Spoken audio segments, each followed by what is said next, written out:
ക്ഷേമ പെൻഷൻ കുടിശ്ശിക മുഴുവൻ കൊടുത്തു തീർക്കുമെന്ന് മുഖ്യമന്ത്രി.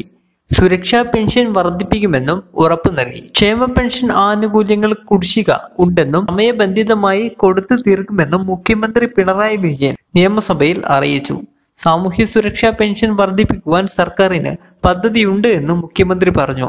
പ്രതിമാസം 1600 രൂപ നൽകുന്ന സാമൂഹ്യക്ഷേമ പെൻഷന്റെ 5 ഗഡുക്കളായി കുടിശ്ശികയാണ് 2025-26 സാമ്പത്തിക വർഷത്തിൽ ഗഡുക്കളായും വിതരണം ചെയ്യും. 4250 കോടി രൂപയാണ് കുടിശ്ശികയായി നൽകുവാനുള്ളത് എന്ന് മുഖ്യമന്ത്രി പറഞ്ഞു. സംസ്ഥാനത്തെ സാമ്പത്തിക പ്രതിസന്ധി കാരണം കേന്ദ്ര സർക്കാരിന്റെ തെറ്റായ സമീപനങ്ങളാണെന്നും ആവർത്തിച്ച മുഖ്യമന്ത്രി സാമ്പത്തിക ഉപരോധത്തിന് ഒപ്പം നികുതി വിഹിതവും കേന്ദ്രം വെട്ടിക്കുറച്ചു എന്ന് ആരോപിച്ചു. ജനസംഖ്യാ നിയന്ത്രണത്തിലും പ്രതിശീർഷ വരുമാനത്തിലും കേരളം കൈവരിച്ച നേട്ടങ്ങൾ ധനകാര്യ കമ്മീഷന്റെ പുതിയ മാനദണ്ഡ പ്രകാരം സംസ്ഥാനത്തിന് ദോഷകരമാകുന്ന സ്ഥിതിയാണ്. അതിന്റെ പേരിൽ നികുതി വിഹിതവും കുറയ്ക്കുന്ന സമീപനമാണ് ഉണ്ടാകുന്നത്. മുഖ്യമന്ത്രി സഭയെ അറിയിച്ചു. കിഫ്ബി എടുക്കുന്ന വായ്പയും പ്രതിവർഷ കടബാധ്യതയും കേന്ദ്രം വെട്ടിക്കുറക്കുകയാണ് എന്നും 2020-21 31,068 കോടി രൂപ ആയിരുന്ന കേന്ദ്ര സർക്കാർ ഗ്രാന്റുകൾ 2023-24 വർഷത്തിൽ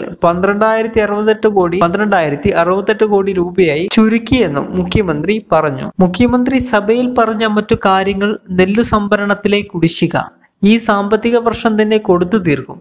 കാരുണ്യ പദ്ധതിയുടെ ഭാഗമായി മരുന്ന് വിതരണത്തിലെ ബില്ലുകൾ വന്ന കുടിശ്ശിക 2024-25 സാമ്പത്തിക വർഷത്തിൽ തന്നെ വിതരണം ചെയ്യും. പെൻഷൻ പരിഷ്കരണത്തിലെ കുടിശ്ശികയായ 600 കോടി രൂപ ഈ സാമ്പത്തിക വർഷം തന്നെ നൽകും. സർക്കാർ ജീവനക്കാരുടെ DA കുടിശ്ശികയിൽ പ്രത്യേക ഉത്തരവ് ഇറങ്ങും.